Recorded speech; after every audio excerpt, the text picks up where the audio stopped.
वो general retired Qamar Javed, वो general retired Qamar Javed. और अगर भाजपा का नाम लेने पर तुम गिरफ्तार करते हो तो आओ इन सबको गिरफ्तार करो।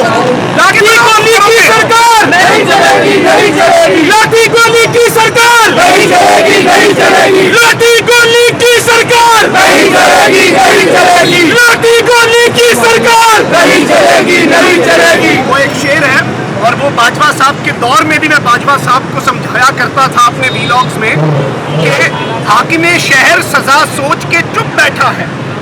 हाकिमे शहर सजा सोच के चुप बैठा है। सारी बस्ती को वो बस्ती से निकाले कैसे? हम सबको पकड़ लो, हम सब गद्दार हैं। अपने वतन से बरसरे पैकार कौन था? तुम फैसला करोगे कि गद्दार कौन था? ये कौन फैसला करेगी? ये अवाम फैसला करेगी। इस मुल्क की असल एस्टैब्लिशमेंट इस मुल्क की अवाम है। इस मुल्क की असल एस्टैब्लिशमेंट इस जमहूरियत में ये जमहूर है। ये सारे लोग हैं जो हक और सच की आवाज बने हैं। ये सब वो लोग हैं जो यहाँ पर आकर पैगाम दे रहे हैं कि हम डरे नहीं हैं, हम झुके नहीं हैं। तुमने हमें मैसेजेस किए, मुझे फोन करके कहते हैं, मुझे फोन करके कहते हैं कि जी जी